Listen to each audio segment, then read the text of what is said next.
Welcome into PressBox Live. I'm Stan the Fan Charles of PressBox and PressBoxOnline.com. And with me today is Luke Jackson of PressBox and PressBoxOnline.com. In absentia is Ross Grimsley getting ready for a trip back to Baltimore, where we hope to hook up with him one night, maybe an Oriole off night, and watch another game at the Costas Inn. How's that sound, Luke? I think that sounds terrific. All right. And would you eat crabs at the Costas Inn or something off of the menu? I would eat whatever you tell me because you have a very good idea of that menu. All right. It's a terrific menu, a lot of good options, but you're not an automatic default to crabs when you go to a crab house. Well, not necessarily, but yeah, if you tell me to get the crabs, that's what I'm getting. All right. Well, we'll see. Hopefully we'll be able to work that out. Let me give a quick update real quick. So far, Minnesota Twins are up 2-0 on the Twins, and it was, Luke, our boy Royce Lewis, a terrifically talented former number one pick of the Minnesota Twins, who has a really almost a harder time than Brian Buxton staying healthy, but he's hit a home run in the bottom of the first inning of their series against the Toronto Blue Jays. And the Texas Rangers up 4-0 over Tyler Glasnow, who is out of the game, and the over Tampa Bay Rays 4-0. I think they're in the sixth inning now. Chris Davinsky in for the Rays, and Gausman is squared off against Pablo Lopez in game one out in Minnesota. Luke, before we really get started, I want to tell everybody that we are again joined by our friends at AJ Michaels, and they've got a question for you. What company has the expertise and technology to make your home substantially more energy efficient, comfortable, and even virus-free? AJ Michaels Heating and Air Conditioning is the answer. In Baltimore and Annapolis at ajmichaels.com. We're also brought to you, as always, by the Costas Inn. We'll tell you a little bit more about them.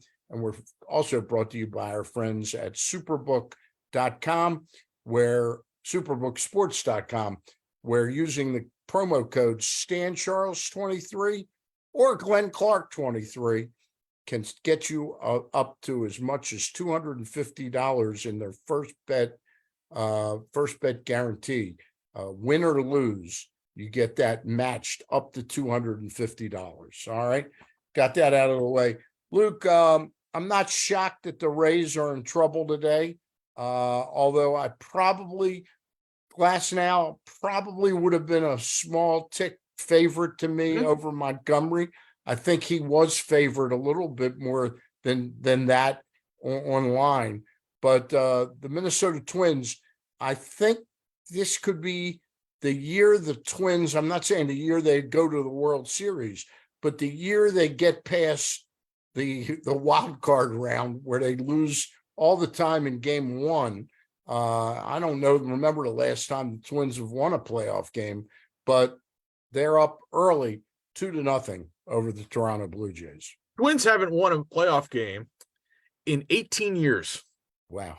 18 years. And as we all know, they typically have gotten paired with a really good Yankees team in the first round, and the Yankees have always beaten up on them. Yep. So that's not happening this time. They do get an AL East team, but not one as strong as a typical Yankee team. So at home, they'll get, really good pitching matchups this series with Gausman, Berrios, and I believe, I forget who the restarter. Is it Bassett? It's Bassett. You're absolutely right. Yeah. So those are three really good starters for Toronto. Yeah. And then today you get Pablo Lopez, who's an AL Cy Young contender. Tomorrow you get Sonny Gray, another AL Cy Young contender. And probably in game three, it's Joe Ryan, I would think. I would think Joe Ryan with a short leash, like / bullpen game type of setup. So I would think that Bailey Ober and Kenta Maeda are their twin threats out of the bullpen in long relief. And honestly, we watched all 162 with the Orioles. There weren't many pitchers who gave the Orioles a bigger fits than Bailey Ober. Yeah. Over the course of the season. So Twins have some really good pitching. That's why they are where they are. The offense has been, frankly, hit or miss because they have had so many injuries key injuries in that lineup. Byron Buxton, Royce Lewis, Carlos Correa in and out of the lineup all year. It's really hard to score a lot of runs when your biggest threats are, kind of MIA sometimes. So, and Royce Lewis has emerged as one of their bigger threats, but he again, it's right. like you get 7 to 10 games out of him, and then he seems to strain a muscle, turn an ankle, or something. Right. And all year, Toronto's offense has been underwhelming. Yeah. And, the first half of the season, they were one of the worst teams in baseball with runners in scoring position. They just weren't plating base runners. They were putting as many guys on as any other team. They just weren't plating them. But in the second half, it's really just been a lot of guys underperforming, like a Vlad Guerrero hasn't had a great year.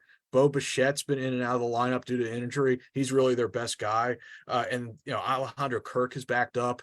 George Springer has backed up, and they made a calculation to improve their pitching. They gave up Teoscar Hernandez, who right. frankly started slowly, but he was really strong the last couple months of the season. Right, but Toronto has some of the best starting pitching in baseball, and when they get a lead, they have a really strong bullpen to lock it down. Tim Meza has been one of the best left-handed relievers in baseball. They added Jordan Hicks, who's been a really nice add for them. And then Jordan Romano, up until recently, he's not been that good since he came back. I think he developed a blister or something, and he's tried to pitch through it, and he just hasn't commanded the ball the way he normally does. So their pitching is really good, but they're going to have to hit a little bit more than they have so far this year to get by the Twins, I think, because they're facing really good arms this series. Yeah. I have a new piece up at PressBoxOnline.com, sort of a MLB power rankings of the playoff contenders. I ranked them the way I ranked them in the last power rankings of the season. And as you'll notice, I had Texas with really a low possibility. I mean, I surprised myself. I have them ranked 12th to win the World Series because I just don't think they have the pitching other than Jordan Montgomery, who has been a lifesaver for them. He really has. He was a great get for the Rangers at the deadline. And really, maybe the best deadline addition anybody made around the league. And he had it going on today. I'm not sure if he's still in the game or not because I have Toronto and Minnesota on right now, but he had the curveball working today. And he had the changeup working today. When he's commanding both and can use that fastball in on right-handed hitters, he'll look a lot like John Means when he's on. And so kind of a similar skill set, similar repertoire. And as we were talking before we went on the air, Jordan Montgomery is a pending free agent. He's going to get a lot of money this offseason. He's going to get, in my opinion, 4 or 5 years at around $20 million per. Like that's I wonder if he would entertain going back to the Yankees, because the Yankees certainly have to appreciate not only the body of work, but the body of being able to go out there. And it's funny that they spend heavily on Carlos Rodon, a great talent, but a really suspect high-end draft, free agent to get with arm problems, back problems. And they let Jordan Montgomery go in that trade last year because they didn't want to re-sign him. And here they may end up paying to get him back. And so they end up letting go of Montgomery because they didn't think he would be in their playoff rotation. And I don't know if they wanted to pay him the arbitration salary that he was going to have, which I think was at least 10, maybe a little bit over 10. And they end up trading him for a guy in a boot. And Harrison Bader, as we know, is a really talented defensive outfielder. When he's on the field, but he's had trouble staying on the field his entire career. And really at the plate, he's a guy who hits left-handers. He really doesn't hit right-handers well. And so I don't even know if he's an everyday guy. And so that's another Cashman move that a lot of Yankees fans are not thrilled about, I would say, among a few. You start to wonder whether he's got pictures of Hal Steinbrenner in some type of compromising situation. He doesn't seem to be in any trouble, and nor does the manager, Aaron Boone. Maybe rightly so. I don't know that this is Boone's fault. So apparently the Yankees are doing some sort of audit. I don't know who's conducting the audit, but some sort of audit by a third party outside the organization who's going to try to figure out, why they like their analytics and, why other teams do analytics better. Why do other teams do player development better? But it's funny how in New York, an 82 and 80 season is like a full-blown crisis. it's like fire everybody. They haven't had a losing season since 1992, and they want to fire everybody. Just like an 82 and 80 season, like welcome to the rest of the world. You know what I mean? I just wonder. Sometimes injuries happen, and you have a down year. Anyway. I just think having the same guy in charge and doing an audit, what if the audit comes back and points their fingers at him and Steinbrenner says, well, he's staying, it's just interesting that one New York team got their man, David Stearns, right, and the other New York team is sticking with somebody who really has proven to be rather mundane the last 4 or 5 years with the money that he's got at his back to spend. He has not done a great job. Luke, I want to start out our discussion today by just getting your assessment yesterday of the really fine job the Orioles did in the Brooks Robinson Memorial. Yeah, I mean, I like a lot of others I watched on TV. I thought Scott Garceau, your friend, did a fantastic job really heading up that event. Yeah. Really, and I thought there were several poignant speakers. Jim Palmer, I thought was great. But really, I thought Scott Garceau really set the right tone. And I thought it was fantastic that several of the current Orioles came by. Not to make fun of you or something. Jim Palmer did not talk yesterday. It's Jim Cott. I thought they said this next guy won 16 Gold Gloves as a pitcher. And I go, Palmer didn't win 16. And it was Jim Cott came in from the commissioner's office. Both he and Joe Torre were there. Okay. I know Joe Torre spoke, and I thought he was very good. And Cal spoke, and I thought he was very good. Maybe that's what I was thinking. Maybe I was thinking about Cal and not Palmer. So they look a lot alike. Of course. But anyway, I thought it was really well done, and the Orioles tend to do those things right. Yeah. I thought Doug DeCinces touched a great note. I thought Boog was terrific, and I just thought everybody was great. And it's funny, Scott Garceau is of my generation. We're both early 70s, and I know he gets beat up a lot by youngsters online about his play-by-play skills, and they think he's too old-fashioned. He gave a master class on how to handle something like that yesterday, and it was great. I thought what I really was touched with was Brooks Robinson's son saying, Dad, if there's anything you can do to up there with the big guy, to help us win the World Series, he goes, we'd really appreciate it. So we'll see. It was great to see Brooks's grandson get a chance to talk. It was really, really well done by the Orioles. These playoff series, can you explain to our viewers exactly what we're going to see and where we're going to see it, Luke? Yes. So obviously the Tampa Bay and Texas series is going on right now. The winner of that series is going to face the Orioles starting on Saturday, and then game 2 will be on Sunday. The winner of Toronto and Minnesota is going to face Houston. And Houston won the AL West on the last day of the season by virtue of a tiebreaker because they won the head-to-head matchup against the Rangers. They both finished with a 90-72 record. But again, like I said, Houston with the tiebreaker. And then on the other side, Philly hosts Miami. I think that game is tonight at 8. That's going to be the best atmosphere of these wild card series. It's going to be nuts in Philadelphia. Just like it's going to be nuts in Baltimore. Philadelphia. You were at a game in Philly this year against the Orioles. I know you really loved it. I went with my buddy Bruce Posner, and Bruce said the difference in that game, that was the game Cano gave it up late because they didn't want to put Bautista in.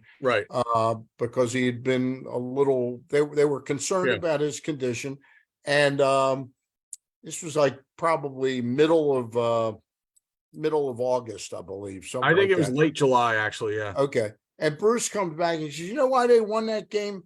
Because of the fans there. They will that team to win. And they do have a very good home record, and they've got a raucous crowd. When there's a Philly team with a chance to win, nobody is louder than them. Right. You're absolutely right. And so what I'm hoping for is that the Phillies win that series and we get a Phillies Braves series in the NLDS, because I think we all deserve that, because I think we all understand if the Marlins win against the Phillies, what's going to happen to them against the Braves. Yeah. It's not going to be pretty. No.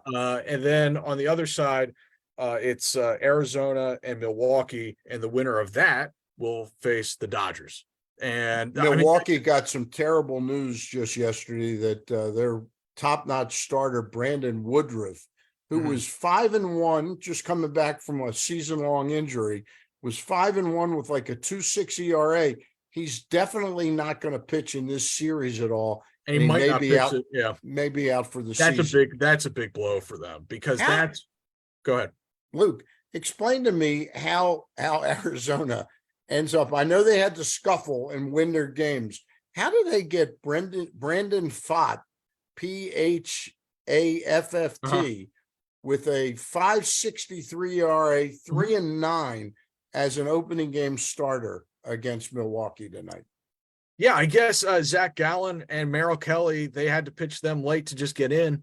Is he their number 3 starter, Brandon Pfaadt? Number 3 or 4, if I'm not mistaken. I mean, their rotation depth is one of the reasons why they only won about 84, 85 games. Yeah. I mean, that's one of the reasons why they didn't win more than that. And because they've got really good pieces on offense. Orioles fans saw that during that series in Arizona. Like Corbin Carroll, he's as electric as anybody in the league. He's going to win the National League Player of the Year, Rookie of the Year.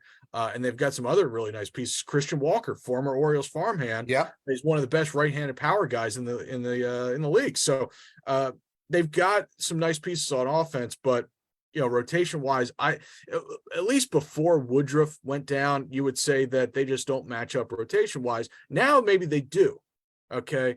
Because Corbin Burns at game 1 starter, if he has the cutter working, if he's commanding that cutter, he's as tough as anybody in the league. And Orioles fans saw that, I think it was in May or June, when the Orioles got like Cy Young Corbin Burns. If he's that kind of guy, he's really tough to hit. So we'll see. I don't like either of those teams' chances against LA. Yeah. Because LA's off. With all the injuries that LA had in their rotation, they still won 100 games. Yeah, which is one of the marvels of this season, really, how they did that. But their offense, and you mentioned it in your playoff power rankings this morning, that's the best duo in baseball, Mookie Betts and Freddie Freeman back to back. And Freddie Freeman, like those two are just so difficult to get out. They don't really have any cold spots like in the zone where you can like reliably get them out. And then you have like Max Muncy behind them. JD Martinez has had a really good year. That was probably another miscalculation that you and I made before the season. We didn't think that JD Martinez would bounce back. I did not think he was capable of having a big time season. And boy, he's got over 100 RBIs this year. And Jason Hayward's had a nice year for them. He plays a lot against right-handers. Interesting story there, how Freddie Freeman, he and Freeman were teammates back in Atlanta like 10, 12 years ago, and through the minor league system. He really went to bat with Dave Roberts and Andrew Friedman and Gomes. Johnny Gomes, is it? Brandon Gomes. Brandon Gomes, yeah. And really went to bat for Justin Hayward. And he's proven to be, he's not sensational, but he's a great defender in right field. And he's been pretty productive. He's certainly been a good, solid player. Yeah, and it probably helps that he doesn't have the weight of that big contract on him that he had in Chicago. And another really nice piece they have is James Outman, who is very typical of what the Dodgers do. It's like a 7th, 8th, 9th round pick that becomes this stud. I mean, that's what they do with their player development. That's why that machine keeps on running, is the guys like James Outman that they're able to spit out of their player development to either use themselves or trade away for like a Mookie Betts or whoever. Wrapping this part of our segment up, we're looking, you and I are both in agreement. We're looking forward to the Braves-Phillies series, and we think it'll probably be Milwaukee, Los Angeles. And I would say it's a little bit of a toss of a coin if the Braves and the Phillies play, that's going to be got a chance to really have an exciting matchup. Yeah, I think I think it could be like one of the most exciting potential matchups of the postseason because of how well they match up. and Philly is playoff tested. Yep. They have some veteran sluggers who will step up when the lights are the brightest. And I just think that if there's any team that can beat the Braves, I think the Phillies have as good a chance as anybody. I agree. And I they agree. did it last year. I think it's a little better Phillies team, and I think it's a little better Braves team, obviously. Yeah. Braves were historically good offensively. I think that would be an unbelievable series, and I almost wish that it could be a 7-game series. But first, the Yeah. Phillies have to get by the Marlins. So All first right. things first for them. We're going to come back and look at the AL series and talk a little Oriole roster construction. But right now, I got to tell you about this is the time to get your postseason baseball bets and your regular season football bets made with Superbook Sports. Superbook is the most trusted name in Vegas, and now you can use promo code StanCharles23 to score up to $250 with their first bet bonus. Win or lose, they will match your first bet up to $250 with promo code StanCharles23, all one word with no spaces. You can also use Glenn Clark 23 if you forget my name. Don't miss out this season with some and win some money with Superbook Sports and promo code StanCharles23. Visit superbook.com for terms and conditions. Gambling problem? Call 1-800-GAMBLER. Luke, Orioles will work out tomorrow, Tuesday, mid-afternoon, I believe it is, right? It's at 2:00. Yeah, I think they're working out tonight, but then they'll have a workout tomorrow, I think, at some point tomorrow afternoon that'll be open to fans and media. Okay. And all that good stuff. And so if you want to go out to Camden Yards and see the boys, tomorrow would be a great time for it. Yeah, it should be a nice day again out there in the weather department. The Orioles got a couple tricky roster decisions to make, Luke, before they take the field Saturday. And one thing about Saturday I want to make a point of, I don't have any inside information. I just know that for a long time, a lot of Baltimore music fans have had tickets to a Saturday night concert at M&T Bank Stadium. I guess they won't schedule this again for a few years. Billy Joel and Stevie Nicks are performing at M&T Bank Stadium, I'm guessing at 8:00, which to me would make even a 4:30 start time untenable. You can't have people leaving the ballpark and coming in to park on those lots that the two teams share. Right. So I'm looking at the Orioles probably being a 1:00 start time on Saturday. Yeah. I would not be surprised if the Orioles are first up on Saturday. Yeah, I would agree. And I don't think that's necessarily the way the networks would prefer it to be, whoever has the Orioles series. But they're going to have to adapt to what the realities are, that I don't think the Orioles can just come in, and nor do I think it would be smart PR to come in and say, hey, we've got playoff baseball here. You can't have a concert tonight. Right. And if you wanted to put the Orioles on prime time, you could do that on Sunday. Yep. Because there are only the AL games on Sunday for whatever reason. The game 2 of the NL series are Monday instead of Sunday. So you could put the Orioles on prime time on Sunday night, and then they, like you said, they could be like a 1-ish type of start on Saturday. So all right. The two roster moves that we were talking about, the Orioles, you're allowed to have 26 men on your postseason roster. This has nothing to do with the extra couple players you can bring up in September. They go by the wayside. So you and I have we've counted this several times, mixed and matched, and you and I have come to an agreement that the roster construction for position player, bench player, comes down to Heston Kjerstad or Ryan McKenna as the last spot. Yeah, so for me personally, as you said, they have 14 position players on the roster and 12 pitchers and 14 pitchers, but that's before that's the 28 guys that ended the season on the roster. As you said, they can go to 26. Now, it does not have to be evenly split. You can go 14 position players. You can go 15 position players. You don't have to have that even split. Most of the time, in the regular season, the teams are going to keep as many pitchers as they can. Mhm. And at some point in the last few years, MLB has said you can only have 13 on pitchers on your roster, so that you don't have like 9 guys in the bullpen and whatever. So Right. I think the 14 position players that are on the roster right now will remain on the roster, and that includes Heston Kjerstad. For me, I would value his left-handed bat, his power bat off the bench as an option against a right-handed reliever for me, particularly to pinch hit for someone like a Jordan Westberg or a Jorge Mateo or a Ramon Urias. That's me personally. I would value that more than the defense that Ryan McKenna brings, assuming that he's eligible for the first To series. be put back on Because the at roster. some point late in the season he was optioned, so that's Right. assuming that he's eligible. And now on the pitching side, for me, it'll come down to probably Fuji or Flaherty As the last spot. for the last spot.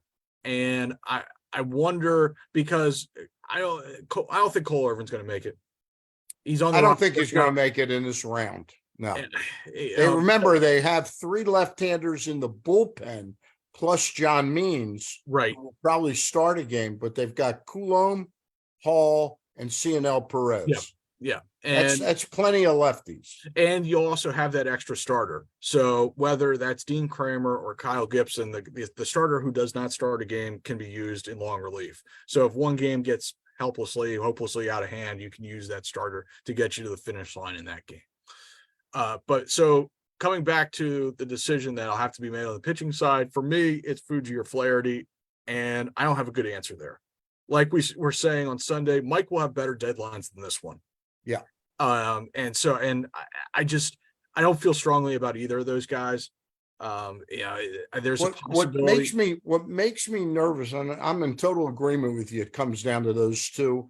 And for me, I almost want to throw Irvin back into the equation because they are such tricky guys to put on a postseason roster, because one thing about them, they throw a lot of pitches, and if they're off, both of them for different reasons, Flaherty and Fuji don't have great command. And I think, as we saw against Boston the other night, Fuji can come in and the game's not necessarily on the line, because I think we were trailing 2-0. Right. And he had a long, like 30-some pitch inning, and he walked 2 guys, and there was a muffed play at the plate. Not muffed. I mean, it was a tough play, but they didn't get the guy at the plate. And then it felt like that could have blown into a 4 or 5 run inning. Right. Yeah. And I see. So for me, Fuji pitched himself out of consideration. And I see what you mean with Irvin, because with Flaherty and Fuji, when you swing open that bullpen door, you truly have no idea what you're getting. Yeah. With Irvin, you pretty much know exactly what you're getting. Yep. He can be a second guy to Kramer if Kramer's the odd guy out of the rotation in the 5-game series, who could save you an arm. Maybe in the middle of a game, you're trailing 4-1.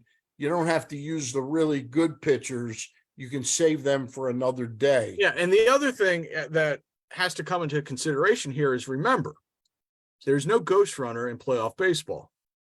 So these games could go a while. And whatever pitchers you pick for your roster could very well pitch in the 3-4 innings. Yeah. In like extra innings. Yeah. Who would you prefer to have in that kind of role? Jack Flaherty, Cole Irvin, Fujinami? Yeah. I don't know. That's probably what they're discussing. It's a tricky one, and it's subject to being changed the second round if the Orioles are fortunate to get through the first round. Right. And so I imagine that they'll have several, if not more than that, players from Norfolk's roster who are probably staying in Sarasota kind of in reserve. Yeah. I would think.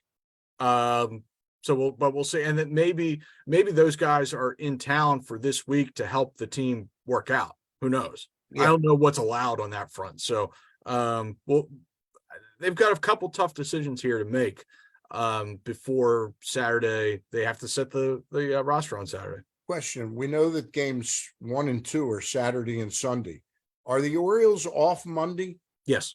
They are off, and then they'll play 2 games in the opponent's town and come back for the 5th game in Baltimore. After another day off, or? I think so, yes. Okay. Interesting. It's an interesting roster crunch. And there was no way the club designated Jorge Lopez for assignment. There was no way he was going to be eligible. Correct. Because the club acquired him after September. There was no 1st. loophole for him. Yeah. With Felix Bautista now being announced as having Tommy John surgery, would you imagine Jorge would be offered at least a minor league contract by the Orioles? Oh, I'm sure. And an invite? I'm sure that that's something that, they probably already talked about with his agent. Yeah. So I think that's absolutely on the table. Sure. Yeah. The Minnesota Twins have just added another run. They've got another home run by Royce Lewis. Oh, he's good. Yeah, he's got 2 at bats and 2 homers and 3 RBIs today off of Kevin Gausman. 104 mile an hour fastball. Oh no, that was the exit velo. 104.2 miles, launch angle 32%, 396 feet. They're my surprise American League team this year. Yeah. I have them over Toronto. I have them over Tampa. I have them over Texas. We'll see if I'm right or wrong. Yeah, I mean, and for me, if they can find a way, like in this game, to play from in front and sort of let their pitching dictate the game, yep, I think that they've got a chance to make some noise here. Because I remember being at a game, I think it was in June or July, against Minnesota, where they won 1-0. And Bailey Ober shut down the Orioles for 7 innings. And they had the relief arms to get them to the finish line in that game. So they have as much starting pitching as anybody in the league, and that makes them dangerous. Yeah. And they're playing against a team that struggled, even though they won. They're in the same neighborhood. Minnesota won 87 games. Toronto, in a tougher division, won 89 games. But they're in the same zip code. But Toronto has struggled mightily all year to be consistent. And this is another example. Yeah, Toronto has really struggled in the AL East. They went 3-10 against the Orioles, which really helped set them back in terms of contending for the division. They didn't really play very well against the Rays either. But the big issue for Toronto, they had several key offensive players play underperform, and then Alek Manoah also backed up as well. Yeah, backed up big time. Yeah, you wonder if he's ever going to pitch for them again. If you're Toronto, how can you count on him for 2024? Yeah, I don't know. You don't know what you're going to get. Yeah. Luke, the other American League series will be Houston hosting the winner of the Minnesota-Toronto series. I think a Houston-Minnesota series could be a very interesting series. You're absolutely right. Like the Braves and the Phillies, but without the marquee names on Minnesota. Right. You're absolutely right. And for me, it comes down to how Houston at times just sort of sleepwalked through the season, it seemed like, particularly at home. I think they were under 500 at home, which is not something you would expect out of an Astros team that has won as much as they have. And you just wonder, was that a sign of things to come in the playoffs, or does that veteran group who's been in the playoffs, 6, 7, 8 straight years, do they turn it up come playoff time? And I don't know the answer to that, and so we'll see. For me, Justin Verlander isn't quite the guy he was last year. His stuff is down a tick.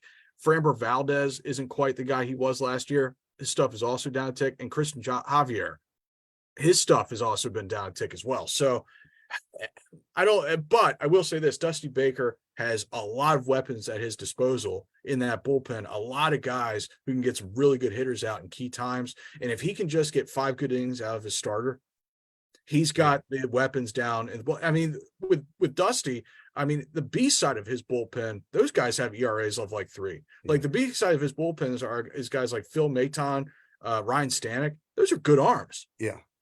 And so really in any situation, whoever he calls on out of that bullpen can really get the job done. That's what, for me, makes the Astros really dangerous. And then also those everyday position players that we were talking about. Kyle. Yeah, I mean, we talked about Freddie Freeman and Mookie Betts being a great duo. You go Altuve, Bregman, Jordan Alvarez, Kyle and Tucker. Tucker, and even Chas McCormick. That's pretty damn And good. Michael Brantley is back and Yeah. was hitting the ball well the last couple of weeks of the season. So Yep. they're a dangerous club. Let me get a word in about the Costas Inn, and then we'll do a quick round of predictions. All right. Yep. All right. The Costas Inn, where Luke Jackson, Stan the Fan, and hopefully Ross Grimsley might be able to go eat next Monday night. We'll see when the Orioles have an off night. They've got a great menu. If you're not just automatically defaulting to crabs, crab cake, crab soup, but they've got incredible salads. They've got great meat dishes. They've got great seafood there on the great pasta. They got it all for you. Great desserts as well. And you got that atmosphere at the Costas Inn is really family first, friendly, courteous staff. They always remember your name. Well, they might not remember your name if you're going for the first time, but if you've been there before, they will remember your name. Nick and Pete will treat you right at the Costas Inn. They've only been in business for like 52 or 53 years at the same location, 4100 North Point Boulevard. Still not comfortable going inside? Order your food online at costasinn.com, and you can order it online, pay for it online, and pick it up without getting out of your car. It's magic.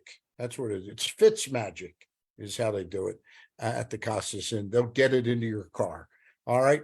Luke, we've got the benefit of thinking, I'm guessing the other game, Tampa's still trailing 4-0.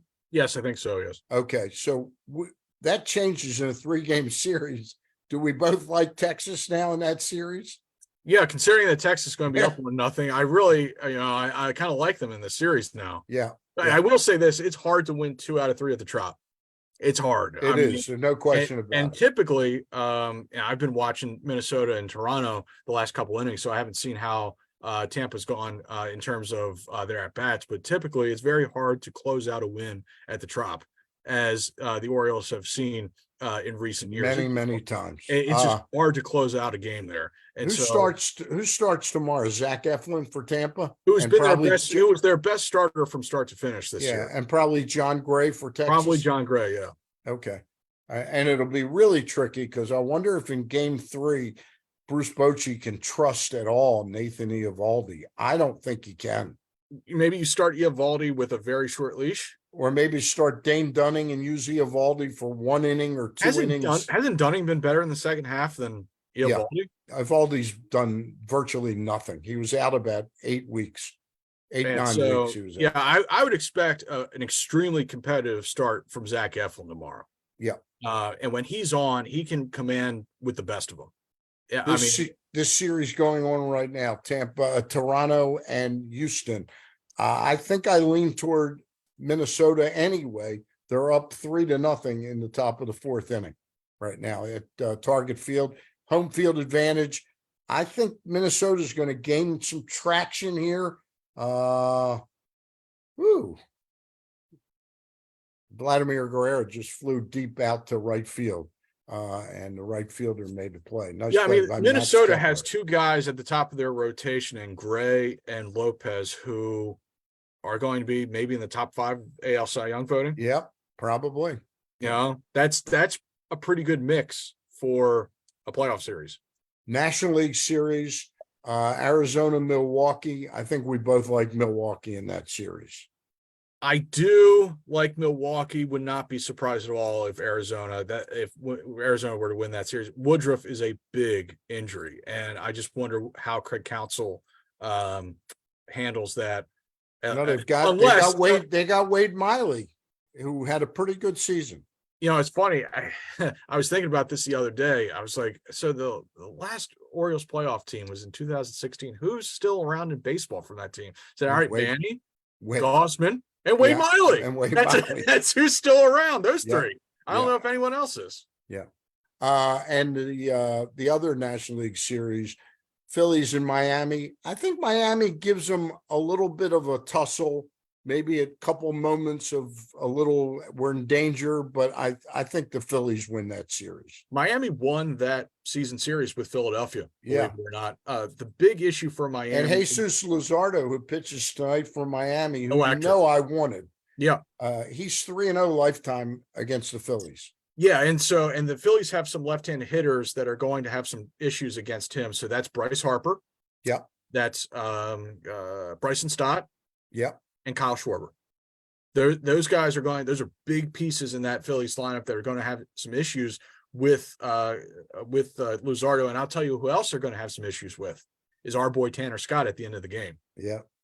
So in tight spots, Tanner Scott is really who they turn to, because Robertson, that acquisition has not worked out, much to my dismay. I understand. So yeah, I expect that the Phillies. What did we get for Tanner Scott? Did we get some? It was the pick that bonus money. It was the pick that led to Judd Fabian. Okay, and some international money, maybe.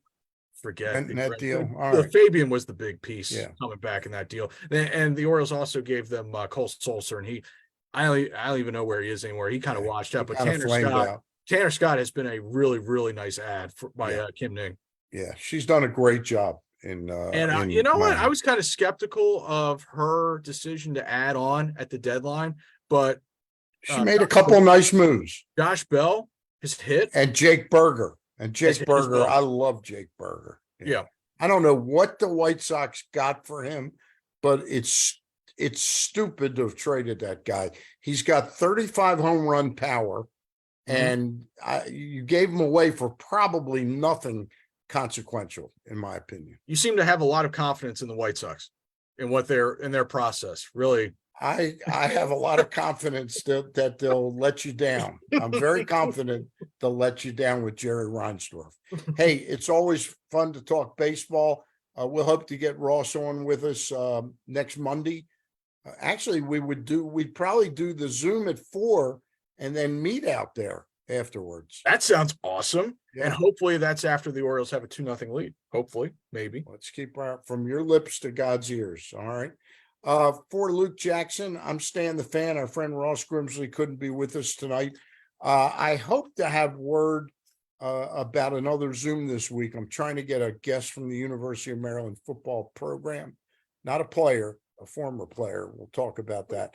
Want to thank our friends at AJ Michaels, the Costas Inn, and Superbook Sports, where you can get a guaranteed first bet bonus of $250 by using promo code. They'll match your bet to up to $250. Promo code StanCharles23 or my friend Glenn Clark 23.